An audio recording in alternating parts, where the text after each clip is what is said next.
Welcome once again to Shangfai YouTube channel. This is your trusted platform for update, stories, and deep analysis of South Sudan news and events shaping our country and the wider region.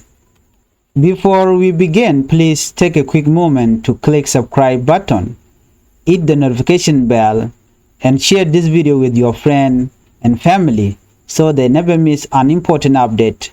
Your support helps us grow stronger and keep bringing you authentic news that matter.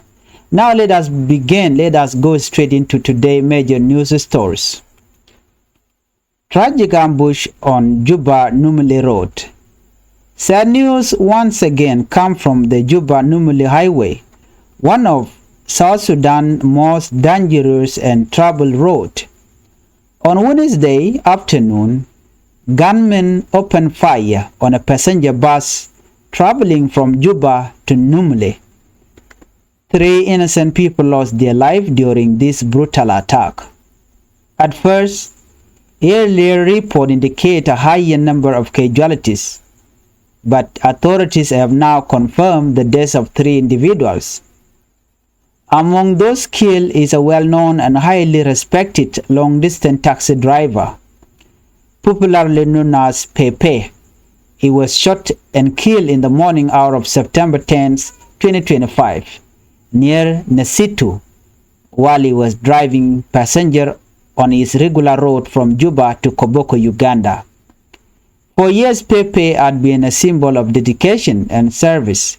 He was not just a driver, but a man trusted by countless passengers who depended on him to safely transport them between Juba and Koboko. His tragic death has left many in shock and mourning.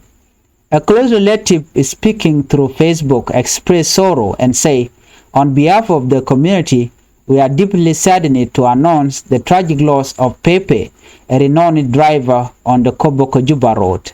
This loss is not just about one man, it reflects the wider crisis facing ordinary citizens in South Sudan." The Juba-Numili Road has increasingly turned into a hotspot for ambush, robbers, and violent attacks. Civilian public transport operators and traders driving goods into the capital are being targeted regularly. The consequences go far beyond the deaths alone. These attacks disrupt the movement of goods, raise food prices in Juba, and destroy the sense of safety people should feel while traveling. Once again, this tragedy reminds us that peace is not yet present on our road. May Pepe and all victims of these attacks rest in peace. Our second top story tonight is about SPLIO leadership dispute. Now let's move to politics and military in South Sudan. A fresh wave of division has erupted within the Sudan People Liberation Army in opposition SPLIO led by Dr. Riek Machar. This time, the spotlight is on Major General Joseph Benson, UFO, commander of Division 6A in Western Barghazal State. According to the report on Tuesday, an order was issued by Nathaniel Oyet, who is the acting chairman and commander-in-chief of the SPLIO. In that order, General Benson was reportedly promoted to the rank of First Lieutenant General and appointed as a Sector 8 commander. But Jenson Benson has come out publicly to reject this appointment. Speaking to the media, he described the promotion as politically motivated and aimed at undermining peace in the state. In his own words, he said, "My name is General Joseph Benson, UFO Division 6A. Wow, the order that came out, if you look at it, it is clear that people are trying to drag us into problem. Since 2018, our motto in Western Barghazal has been peace." He questioned the legitimacy of the appointment, saying it did not come through proper military channel.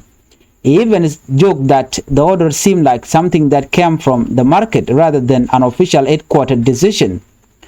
General Benson called on SPLIO commander across country to disregard the announcement, insisting that he has not accepted any new position. This rejection is highly significant, analysts say. It might signal Benson aligning himself with breakaway faction, especially the one led by Stephen Parkour, the current Minister of Peace Building, seeing that Riek Machar was placed under detention in March. Many SPLIO commanders have been divided, with some following or yet another drifting toward Col. Well, to complicate matter further, last week, President Salva Kiir Mayardit appointed Major General Sharif Daniel Sharif as the new governor of Western Barghazal. Sharif is known to be aligned with Col faction of SPLIO. Three overlapping political and military appointments are creating more confusion at a time when the 2018 peace agreement still remains fragile and incomplete. Remember, the peace deal promised unification of army force, drafting of a permanent constitution, and election in 2026. Yet, all of these promises remain largely on paper. The detention of Machar has made things even worse.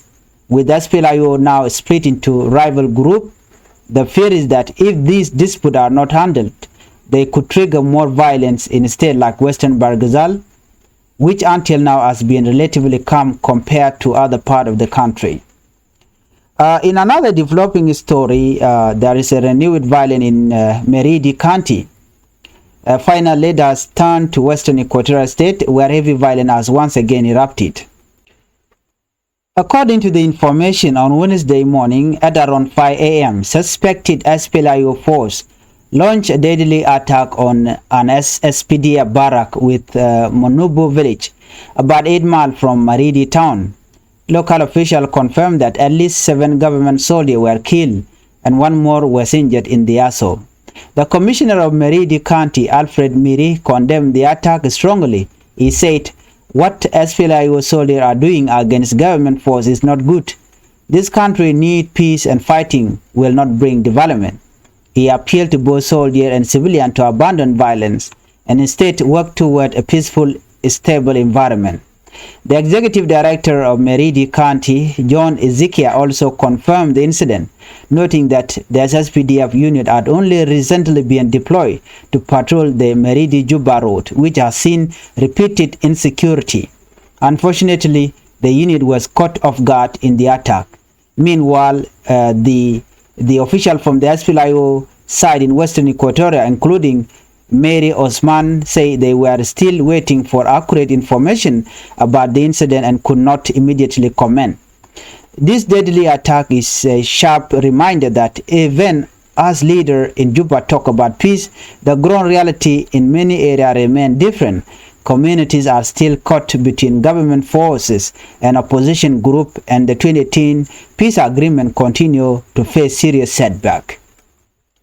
So, dear viewers, what do we see from today's stories? On Juba Numili Road, innocent civilian and driver like Pepe are paying the highest price for insecurity in South Sudan. In Western Barghazal, SPLIO leaders are fighting over legitimacy instead of focusing on unity and peace. In Western Equatoria, soldiers are still dying in ambush and clash, proving that the gun have not been silenced.